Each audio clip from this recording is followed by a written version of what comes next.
Hi hello everyone, welcome to VSP unity.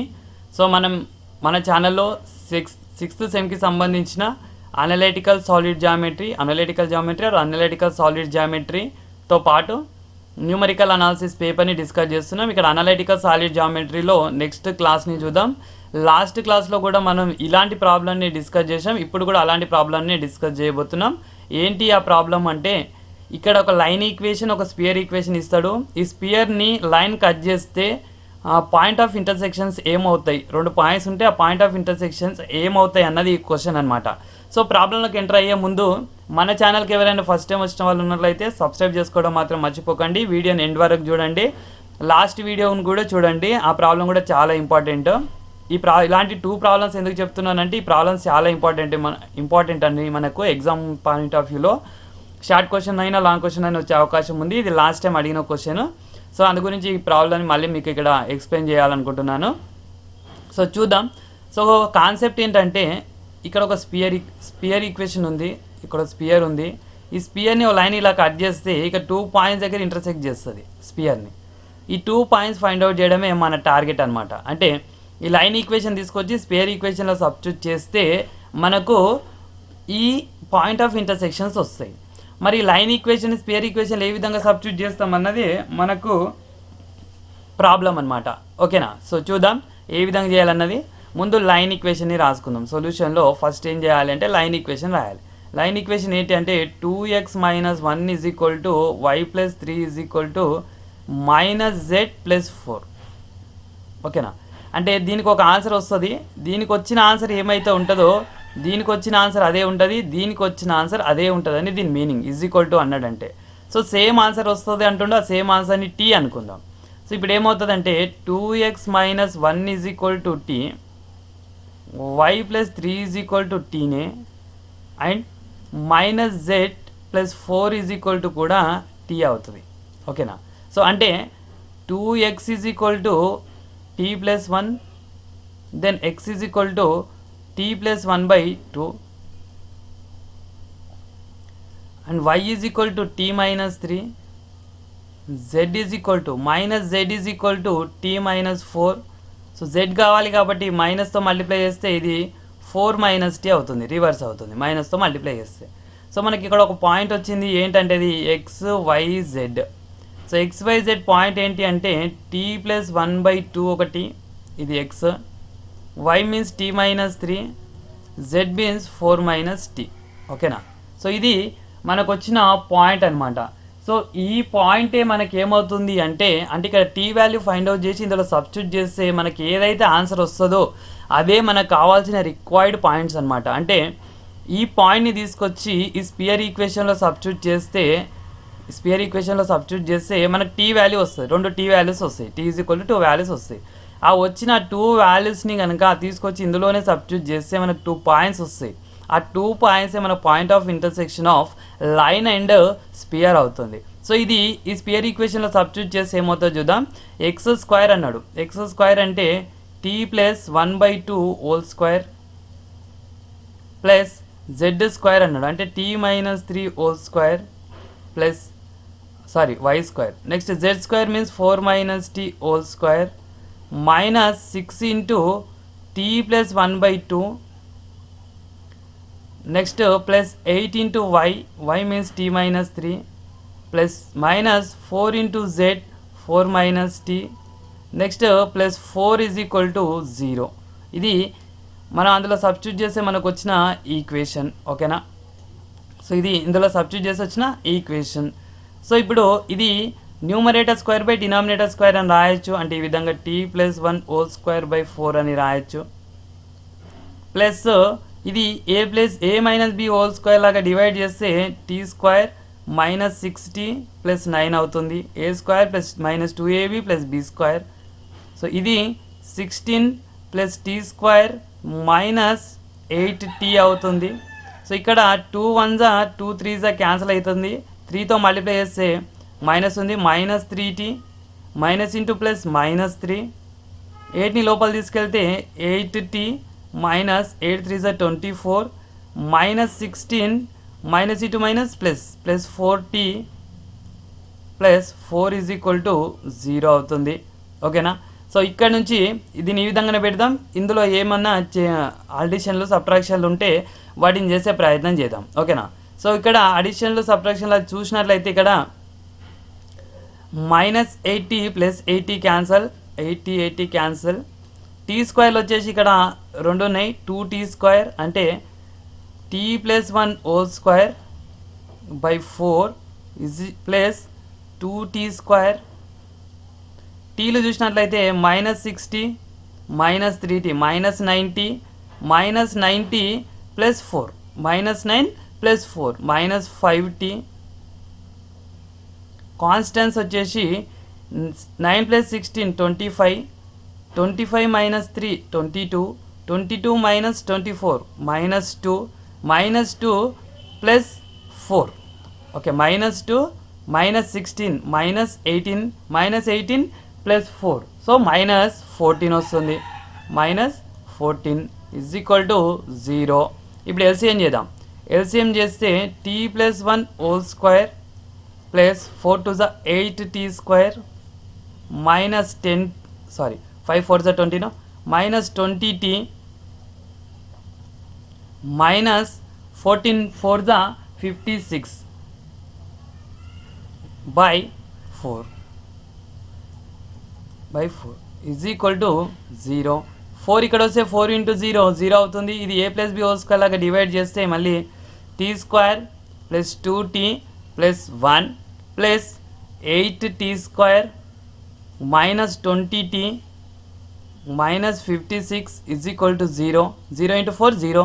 So t square 8t square మొత్తం 9t square ఉన్నాయి. 2t minus 10t sorry 20t -18t plus 1 -56 means -55 is equal to 0 వచ్చింది. 9t square -18t -55 is equal to 0 రావడం జరిగింది. So ఇప్పుడు దీన్ని solve చేయాలి. దీన్ని ఏ విధంగా సాల్వ్ చేస్తామంటే ఫ్యాక్టరైజేషన్ చేయొచ్చు, లేదంటే -b plus or minus √b² -4ac by 2a అనే క్వాడ్రాటిక్ ఫార్ములానే యూజ్ చేయొచ్చు. సో క్వాడ్రాటిక్ ఫార్ములానే యూజ్ చేద్దాం. It is in the form of ax² plus bx plus c is equal to 0 ఫామ్లో ఉంది. ఇక్కడ a అంటే a వచ్చేసి 9 ఉంది, అండ్ b వచ్చేసి -18 ఉంది, అండ్ c వచ్చేసి -55 ఉంది. ఓకే, సో ఫార్ములా ఏంటంటే x is equal to -b plus or minus √b² -4ac by 2a. ఇది ఫార్ములా. సో ఇక్కడ x ప్లస్లో t ఉంది కదా, అంటే x is equal to t అనమాట. అంటే ఇక్కడ t is equal to -b -18 plus or minus -18² -4 into a into c. c means -55 by 2a 2 into 9. ఓకేనా. సో ఇక్కడ ఏమొచ్చింది ఫైనల్గా -into plus 18. So t is equal to 18 plus or minus √18² 18² వచ్చేసి 250. సో 18² 324. Next 9 4 the 36 minus into minus plus 9 4 the 36 into 55 36 into plus 36 into 55 is divided by 2a. 2a means 18. Okay na. So now t is equal to 18 plus or minus under root 36 into 55. 36 into 55. 6 5 is 33. 6 5 5 3 is 15. 15 plus 3 18. ఇక్కడ కూడా same వస్తుంది 180. Now 0891 1980 324 plus 1980 by 18. Last time వచ్చిందండి question. So t is equal to 18 plus or minus root 1980 plus 324 4 0 1 13 1 2 2304 okay 2304 sorry 2304 is divided by 18. So 2304కి square root find out చేయాలి. So ఇక్కడ ఒక simple trick చెప్తాను చూడండి. 2304కి స్క్వేర్ రూట్ 2 సపరేట్ చేయాలి. ఈ 2 దేని స్క్వేర్కి వస్తుంది? 2 స్క్వేర్ 4 8 స్క్వేర్ లాస్ట్కి 4 వస్తుంది. అంటే 2 అన్న 8 అని ఉంటుంది ఎండింగ్లో. ఇది వన్స్ డిజిట్ అనమాట. ఇక్కడ ఒక నెంబర్ రావాలి. ఆ నెంబర్ ఏ విధంగా ఉంటుంది అంటే ఈ 23 దేనికి నియరర్ ఉంది? ఏ స్క్వేర్స్కి నియరర్గా ఉందంటే 4 స్క్వేర్ 16 5 స్క్వేర్ 25 16 25 కదా. అంటే చిన్న నెంబర్ తీసుకోవాలి, అంటే 4 తీసుకోవాలి ఇక్కడ. అంటే ఆన్సర్ మేబీ 42 అని ఉంటుంది, 48 అని ఉంటుంది. మరి ఏది కరెక్ట్ ఆన్సర్ అవుతుంది అంటే దీని తర్వాత నెంబర్ ఏదైతే ఉంటుందో 4 × 5 20 మల్టిప్లై చేయాలి. తర్వాత నెంబర్కి మల్టిప్లై చేసి ఇక్కడ 20 వచ్చింది.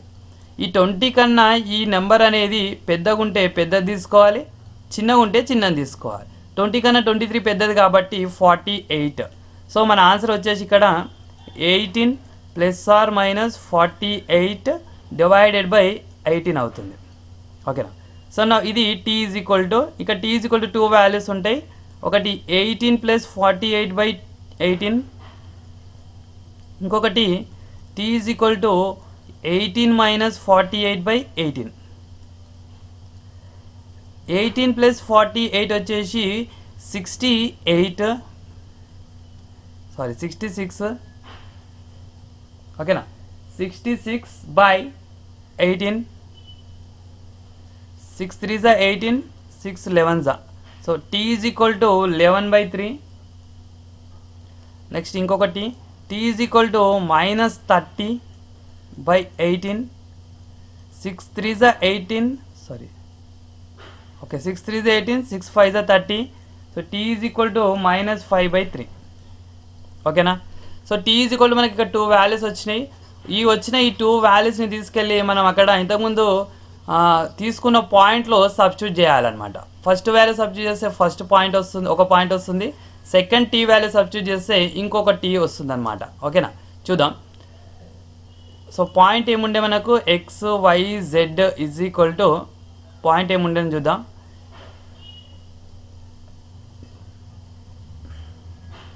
సో పాయింట్ వచ్చేసి ఇది t + 1/2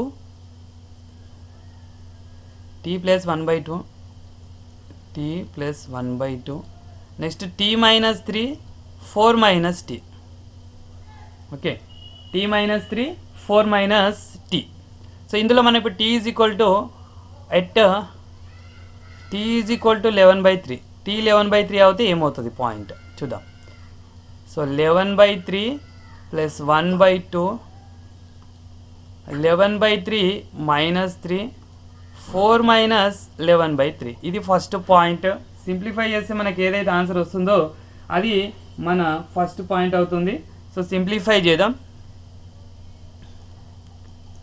సో 11 + 3/3 అంటే 3 2s are 6.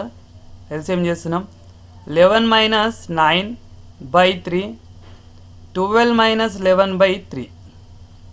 ఓకేనా. సో అంటే ఇక్కడ 14/6 -2/3 1/3. ఓకేనా. సో ఇది మనకు కావాల్సిన ఒక పాయింట్. ఇక్కడ సింప్లిఫై చేయడానికి వస్తుంది కాబట్టి చేద్దాం. ఇంకా 2 7s are 2 3s are. So finally 7/3 -2/3 1/3 అనేది ఒక పాయింట్. సో నెక్స్ట్ ఇంకొక పాయింట్ కావాలి. At t = -5/3 you will get one more point. -5/3 + 1/2 -5/3 -3 4 -5/3. So ఇక్కడ నుంచి ఇంకొక పాయింట్ వస్తుంది. ఓకేనా. చూడండి. -5 + 3/3 2s are 6 -5 -9/3. ఇక్కడ 4 అంటే 12 4 3s are 12 minus into minus plus 5/3. Okay, so ఇక్కడ -2/6 -14/3 17/3. 2 1s 2 3s అంటే -1/3 ఒకటి, -14/3 ఒకటి y coordinate, 17/3 z coordinate. Okay, so ఇప్పుడు మనకు కావాల్సిన రిక్వైర్డ్ పాయింట్స్ ఏంటి అంటే 7/3 -2/3 1/3 అండ్ -1/3. ఓకే, సో ఇక్కడ చూడండి 11 - 9 ఎంత అండి? +2 కదా, -2 వేసినాం. సో +2/3. సో మనకు కావాల్సిన రిక్వైర్డ్ 2 పాయింట్స్ వచ్చినాయి చూడండి. ఏంటంటే అది 7/3 2/3 1/3 ఒకటి, -1/3 -14/3 17/3 ఇంకో కావాల్సిన రిక్వైర్డ్ 2 పాయింట్స్ అనమాట. I hope all you understand what I explain and now. Okay, ఈ ప్రాబ్లం అనేది చాలా చాలా ఇంపార్టెంట్ అండి. షార్ట్ క్వశ్చన్లో రావచ్చు, లాంగ్ క్వశ్చన్లో రావచ్చు. మనకు ఫస్ట్ యూనిట్లో find the spear equation problem అయితే కంపల్సరీ వస్తాయి. సో ఆ find the spear equation problems రాకపోతే మనకు ఫస్ట్ హాఫ్లో ఫైండ్ స్పియర్ ఈక్వేషన్ రావాలి. లేదు అనుకుంటే అది రాకపోతే లిమిటింగ్ పాయింట్స్ వస్తుంది. సెకండ్ హాఫ్లో లిమిటింగ్ పాయింట్స్ అనేది చాలా ఇంపార్టెంట్. మనం డిస్కస్ చేద్దాం. లిమిటింగ్ పాయింట్స్ అనే ప్రాబ్లం చాలా ఇంపార్టెంట్ అనమాట. ఇది అనలైటికల్ సాలిడ్ జామెట్రీ ఫస్ట్ యూనిట్కి సంబంధించిన ఒక చిన్న ప్రాబ్లమ్ని ఇక్కడ ఎక్స్ప్లెయిన్ చేయడం జరిగింది. మిగతావి మనం వీలైనంత తొందరగా కంప్లీట్ చేసే ప్రయత్నం చేద్దాం. సో మన ఛానల్కి ఎవరైనా ఫస్ట్ టైం వచ్చిన వాళ్ళు ఉన్నట్లయితే, ఈ వీడియో ఫస్ట్ టైం చూస్తున్న వాళ్ళు ఉన్నట్లయితే సబ్స్క్రైబ్ చేసుకోవడం మాత్రం మర్చిపోకండి. Thank you for watching. Have a nice day.